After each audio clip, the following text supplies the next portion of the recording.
आ जाइए बुक की page number 180 में, angles, acute, obtuse, reflex. We come across different types of angles in our daily life. हम हमारी daily life में हमें डिफरेंट टाइप्स के एंगल्स देखने को मिलते हैं, ठीक है। All these angles are not always right angles और स्ट्रेट एंगल्स। जितने भी एंगल्स होते हैं ये हमेशा राइट एंगल्स या फिर स्ट्रेट एंगल नहीं होते हैं।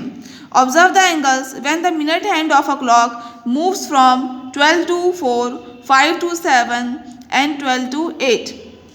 ठीक है, ऑब्जर्व करिए एंगल्स को जब मिनट हैंड है क्लॉक का वो मूव कर रहा है फ्रॉम 12 से 4, 5 to 7 and 12 to 8।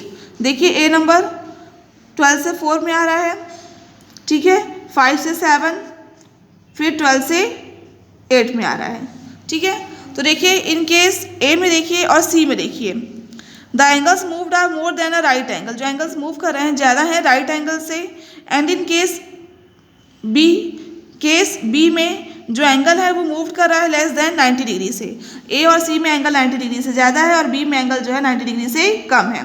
You can even notice that the angle moved in case C is more than a straight angle. और केस सी में आप नोटिस कर सकते हैं कि जो एंगल मूव हो रहा है वो स्ट्रेट एंगल से भी ज़्यादा है। An angle whose measure is less than a right angle is called an acute angle। एक ऐसा एंगल जिसका मेजरमेंट राइट एंगल से कम होता है उसे हम कहते हैं acute angle। An angle whose measure is more than a right angle but less than a straight angle is called an obtuse angle। एक ऐसा एंगल जिसका मेजर ज़्यादा होता है राइट एंगल से लेकिन कम होता है स्ट्रेट एंगल से उसे हम कहते हैं ऑब्ट्यूज एंगल। और एक reflex angle is larger than a straight angle. और एक रिफ्लेक्स एंगल जो होता है वो लार्जर होता है स्ट्रेट एंगल से, ठीक है। तो आपने अपने डेली लाइफ में बहुत सारे एंगल्स देखे होंगे, वो जितने भी एंगल्स होते हैं वो हमेशा राइट एंगल या स्ट्रेट एंगल नहीं होते हैं। नीचे दिए गए हैं जो एंगल्स जब वो बन रहे हैं किससे, minute hand of a clock जब मूव कर रहा है 12 to 4, 5 to 7, 12 to 8 से में मूव कर रहा है तब बन रहे हैं। मतलब जो मिनट हैंड है यहाँ से यहाँ तक, यहाँ से यहाँ तक और यहाँ से यहाँ तक जब मूव कर रहा है तो जो एंगल्स बन रहे हैं उन्हें ध्यान से देखिएगा। ए नंबर में, बी नंबर में, सी नंबर में। केस ए और सी में एंगल जो मूव कर रहे हैं वो ज़्यादा है राइट एंगल से। केस बी में एंगल जो है मूव कर रहा है वो लेस देन है 90 डिग्री से। आप नोटिस करेंगे कि जो एंगल बन रहा है सी वाले में वो स्ट्रेट एंगल से भी ज़्यादा है। तो एक एंगल ऐसा एंगल जिसका मेजर राइट एंगल से कम होता है उसे हम कहते हैं एक्यूट एंगल। एक एंगल जिसका मेजर ज़्यादा होता है राइट एंगल से लेकिन स्ट्रेट एंगल से कम होता है उसे ऑब्ट्यूज एंगल बोलते हैं। और एक ऐसा और जो रिफ्लेक्स एंगल होता है वो ज़्यादा स्ट्रेट एंगल से भी लार्जर होता है, बड़ा होता है, ठीक है। नेक्स्ट आ जाइए अब आप मेजरिंग एंगल्स में। The size of an angle depends upon the rotation it makes. जो साइज होता है एंगल का वो डिपेंड करता है रोटेशन के ऊपर जो वो बनाता है करता है, ठीक है। So far we have compared angles with right angles और स्ट्रेट एंगल्स। सो फार हम जो है कंपेयर करेंगे एंगल्स को विथ राइट एंगल्स और स्ट्रेट एंगल्स के साथ, मतलब कंपेयर करेंगे किया हमने एंगल्स को राइट एंगल्स के साथ और स्ट्रेट एंगल्स के साथ।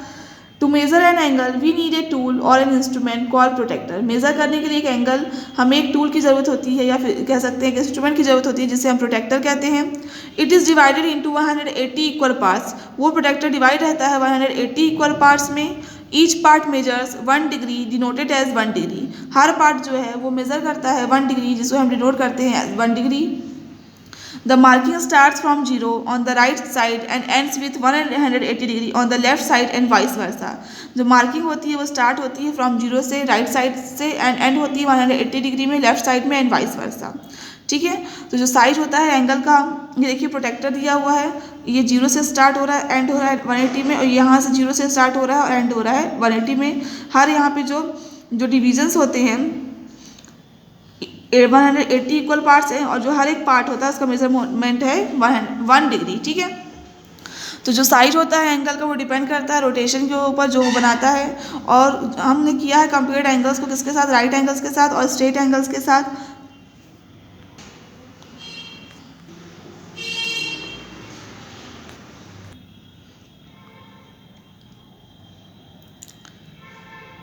ठीक है, जो साइज होता है एंगल का डिपेंड करता है रोटेशन के ऊपर जो वो बनाता है, ठीक है। हमने कंपेयर किया है एंगल्स को राइट एंगल्स के साथ, स्ट्रेट एंगल्स के साथ। मेज़र करने के लिए एंगल को हमें एक टूल की ज़रूरत होती है, या कह सकते हैं कि इंस्ट्रूमेंट की ज़रूरत होती है, जिसे हम कहते हैं प्रोटेक्टर। प्रोटेक्टर जो है डिवाइड होता है 180 इक्वल पार्ट्स में, और हर एक पार्ट का जो मेजरमेंट होता है 1 डिग्री होता है, उसे हम डिनोट करते हैं इस तरह। जो मार्किंग होती है स्टार्ट होती है 0 से राइट साइड में, एंड एंड होती है 180 डिग्री में ऑन द लेफ्ट साइड में, एंड वाइस वर्सा। ठीक है, नेक्स्ट आ जाइए पेज नंबर 181 में।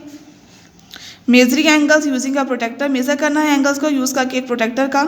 Given an angle PQR, let us see how we can measure angle PQR using a protractor. देखिए एक एंगल दिया हुआ है, एंगल PQR। चलिए देखते हैं हम कैसे मेजर करेंगे एंगल PQR को प्रोटेक्टर का यूज करके। Place the protractor in such a way that the midpoint of the straight edge of the protractor coincides with point Q। मतलब प्लेस करना है प्रोटेक्टर को इस तरह से कि जो मिड पॉइंट होता है स्ट्रेट एज का प्रोटेक्टर का, वो कोइंसाइड करे किसके साथ, पॉइंट Q के साथ। ये स्ट्रेट एज जिसका मिड पॉइंट है ये कोइंसाइड करे Q के साथ। Adjust the position of the protector so that the straight edge coincide with the arm QP of angle PQR। Adjust करनी है पोजीशन में प्रोटेक्टर की इस तरह से जो स्ट्रेट एज है वो कोइंसाइड करे विथ आर्म QP के साथ ऑफ एंगल PQR में। There are 2 scales on the protractor, scale में 2 प्रोटेक्टर हैं, there are 2 scales on the protractor, protractor में 2 स्केल हैं। We should consider the scale whose 0 mark lies on QP। हमें consider करनी है उस स्केल को कंसीडर करना है whose 0 mark lies on QP। ठीक है, तो 2 स्केल है, उसमें से हमें उस स्केल को कंसीडर करना है जिसका 0 मार्क जो है लाई कर रहा है किसके ऊपर, QP के ऊपर। The mark shown by QR, जो मार्क शो हो रहा है QR के द्वारा ऑन द कर्व्ड एज में, gives the measure of the angle. Here it is 46 degree, so angle PQR is equal to 46 degree.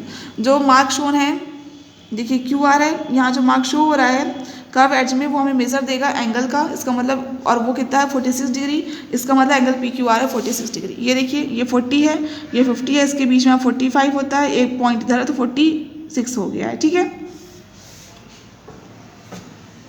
समझ में आया आपको? तो हम कैसे करेंगे, प्लेस करेंगे प्रोटेक्टर को इस तरह से कि जो मिड पॉइंट होगा स्ट्रेट एज का प्रोटेक्टर का वो कोइंसाइड करेगा विथ पॉइंट Q के साथ। एडजस्ट करेंगे हम पोजीशन जो होगी प्रोटेक्टर की इस तरह से कि जो स्ट्रेट एज होगी कोइंसाइड करे विद द आर्म QP के साथ, जो है एंगल PQR का। यहाँ पे 2 स्केल है प्रोटेक्टर में। सबसे पहले हम कंसीडर करेंगे स्केल को जिसका 0 मार्क लाइज कर रहा है QP के ऊपर। फिर मार्क शोन जो कर रहा है QR में कर्व्ड एज में गिव्स करेगा मेजर ऑफ द एंगल को, यहाँ वो 46 डिग्री है, तो एंगल PQR कितना होगा 46 डिग्री। नेक्स्ट आइए अब आप कॉन्करेंट लाइंस में। Trace a Bengal on a circular object and cut it. Trace करिए एक बेंगल को एक सर्कुलर ऑब्जेक्ट में एंड उसे कट कर लीजिए। Fold it in such a way that it is divided into 4 equal parts. Fold करिए उसे इस तरह कि वो डिवाइड हो जाए 4 इक्वल पार्ट्स में। ये देखिए, unfold and locate it centre. Unfold करिए और लोकेट करिए उसका centre. Name the centre as O, centre को O नेम दीजिए। Look at the way the creases are formed. मतलब ध्यान से देखिए जहाँ क्रीसेस फॉर्म्ड हो रही हैं, तरीके पे क्रीसेस कैसे फॉर्म्ड हो रही हैं। Verify that they are perpendicular, verify करिए कि वो परपेंडिकुलर है। Fold the circle again through O to get more creases. Fold करिए सर्कल को फिर से ताकि हमें O के पॉइंट पे फिर से मूव करिए,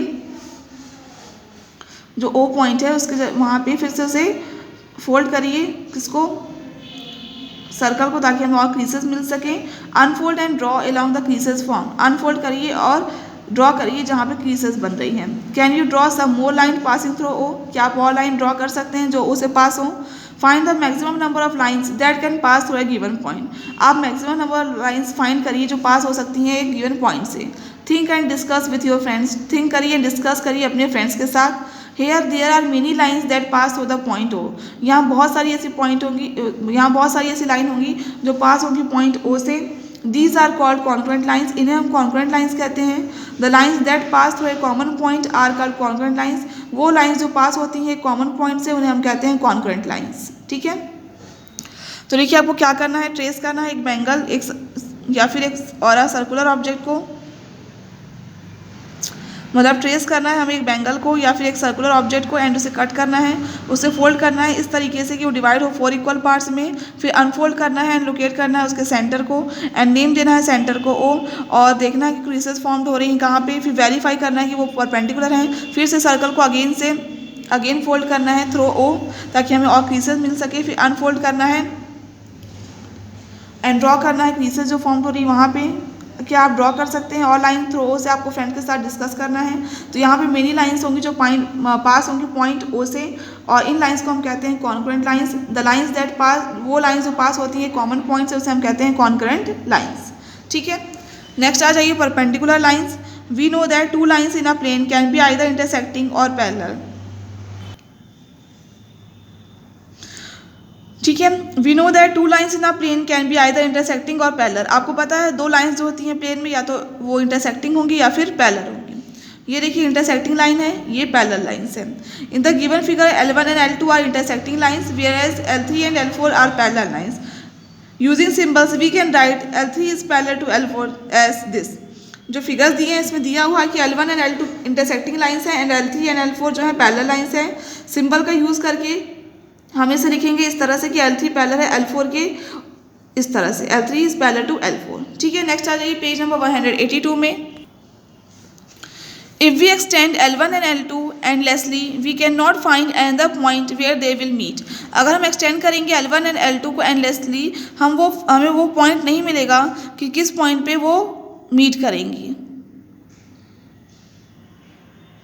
मतलब जिस L1 L2 जो हैं वो इंटरसेक्टिंग लाइन है, एक पॉइंट पे तो इंटरसेक्ट कर रही हैं, और जब उन्हें हम एक्सटेंड करेंगे तो हमें दूसरा पॉइंट नहीं मिलेगा कि जहाँ वो मीट करें, हम वो फाइंड नहीं कर पाएंगे। Thus the point of intersection of two given lines is unique. इसका मतलब जो पॉइंट ऑफ इंटरसेक्शन होता है दी हुई दो लाइन का वो यूनिक होता है। If we extend L3 and L4 endlessly we can not find a point where they meet. अगर हम एक्सटेंड करेंगे L3 एंड L4 को एंडलेसली तो हम फाइंड नहीं कर पाएंगे वो पॉइंट जहाँ वो मीट करती है, मिलती हैं। In the given figure the lines AB and CD are intersecting at O making a right angle. Given figure में जो लाइंस हैं AB एंड CD वो इंटरसेक्ट कर रही हैं एट पॉइंट O में और बना रही हैं राइट एंगल। AB और CD इंटरसेक्ट कर रही हैं एट पॉइंट O पे और बना रही हैं right angle. These lines are called perpendicular lines. इस लाइन्स को हम कहते हैं परपेंडिकुलर लाइन्स। ठीक है, AB is perpendicular to CD। AB perpendicular है CD के ऊपर, और इसे हम लिखेंगे इस तरह से कि AB परपेंडिकुलर है CD के ऊपर, इस सिंबल का यूज़ करके लिखेंगे। ठीक है, the adjacent edges of a notebook represent a pair of perpendicular lines. जो एडजेसेंट एजेस होती है नोटबुक की वो रिप्रेजेंट करती हैं पेयर ऑफ परपेंडिकुलर लाइन्स को का। ठीक है, तो समझ में आया आपको परपेंडिकुलर लाइन्स क्या होती हैं।